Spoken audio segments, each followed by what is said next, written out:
नमस्कार मित्रों, स्वागत है आपका मेरे YouTube channel magical secrets of life में।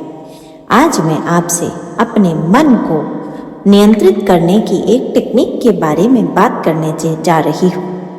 क्या फ़ायदे हैं मन को नियंत्रित करने के, किस तरह से मन को नियंत्रण में रखा जाए और क्या है पूरी टेक्निक, ये जानने के लिए कृपया वीडियो में अंत तक बने रहें। साथ ही यदि आप मेरे चैनल पर नए हैं तो कृपया चैनल को लाइक, शेयर और सब्सक्राइब करना न भूलें। साथ ही बेल आइकन को ज़रूर प्रेस करें जिससे मेरे लेटेस्ट वीडियोस तुरंत आप तक पहुंच सकें।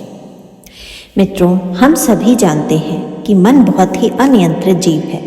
मन के कारण ही हमारे यहाँ दिमाग में नेगेटिव विचार आते हैं और उन नेगेटिव विचारों के कारण हम अपने लक्ष्यों की प्राप्ति की ओर नहीं बढ़ पाते। लेकिन क्या आप जानते हैं, अगर आप स्वयं ही मन की चाल में फंसने की बजाय मन को ही अपनी चाल में फंसा दें और उसको नियंत्रण करने की कला सीख लें तो कुछ भी आपके लिए असंभव नहीं होगा। कैसे करेंगे मन को नियंत्रण? मन को नियंत्रण करने के लिए एक बहुत साधारण सी टेक्निक काम करेगी। ये तो हम सभी को पता है कि श्री कृष्ण ने गीता में अर्जुन को कहा है कि अर्जुन, मन को पकड़ के रखना बहुत मुश्किल है क्योंकि मन चंचल पवन के समान है। जिस तरह से हम हवा को एक जगह बांध कर नहीं रख सकते, उसी तरह मन की चंचलता को नहीं रोका जा सकता।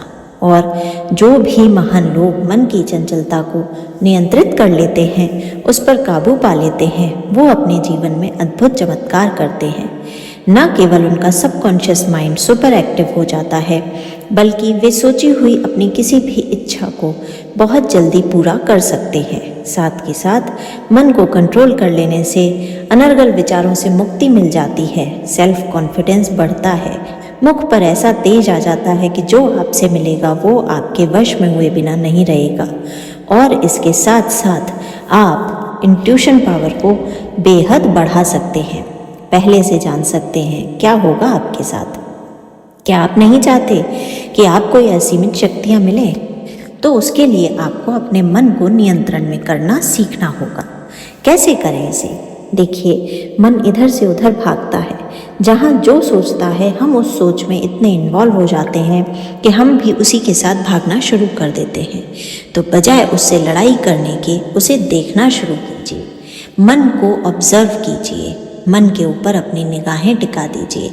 जब भी आपका मन कुछ सोचे तो दृष्टा भाव से थर्ड पार्टी बनके, तीसरा व्यक्ति बनके उसे ऑब्जर्व कीजिए और अपने आप को सजेशंस दीजिए। मेरे मन ने ये सोचा, मेरा मन अब ये सोच रहा है, मेरा मन अब ये विचार दिमाग में ला रहा है, मेरा मन इस तरह की चीज़ें विजुलाइज कर रहा है। जैसे ही आप मन के साथ एकाग्र होने की बजाय मन को बाहर निकलकर अलग से देखना शुरू करते हैं तो मन ठिठक के रह जाता है। जिस तरह से मन हमें अपने जाल में फंसाता है, उसी तरह से ये वही ट्रिक है जिसमें हम अपने मन को अपने जाल में फंसा लेते हैं। एक बार अगर आपने अपने मन में चल रहे विचारों को ध्यान से ऑब्जर्व करना, देखना, साक्षी भाव से शुरू कर दिया तो यकीन मानिए मन के अनियंत्रित विचार रुक जाएंगे। ये वैसा ही है जैसे कोई अनियंत्रित घोड़े की लगाम आपके हाथ में आ गई हो, और वो घोड़ा जो सबसे शक्तिशाली है, यदि आपके हाथ में उसी की लगाम हो तो सोचिए आप अपने जीवन में कितने अद्भुत और चमत्कारिक परिवर्तन कर सकेंगे। आप भी जब भी कभी मन को नियंत्रण में करना हो तो मन के कारकों को, उसके विजुलाइजेशंस को, उसकी थॉट प्रोसेस को ऑब्जर्व करना शुरू कर दीजिए। आप धीरे धीरे देखेंगे कि जैसे जैसे आपकी ऑब्जर्वेशन बढ़ रही है और ये जितनी लगातार हो रही है, आप उतना ही आसानी से अपने मन में कंसंट्रेशन की तरफ आगे बढ़ रहे हैं। आपका सबकॉन्शियस माइंड एक्टिव होता जा रहा है, आपकी इंट्यूशन पावर बढ़ रही है, आपके मुख का तेज बढ़ रहा है, आपकी डिसीजन लेने की क्षमता बढ़ रही है। ये एक दिन का कार्य नहीं है मित्रों, इसके लिए आपको लगातार बार बार अपने आप को प्रैक्टिस करके सजेशंस देने होंगे। अपने आप को इस चीज़ के लिए मेंटली प्रिपेयर करना होगा।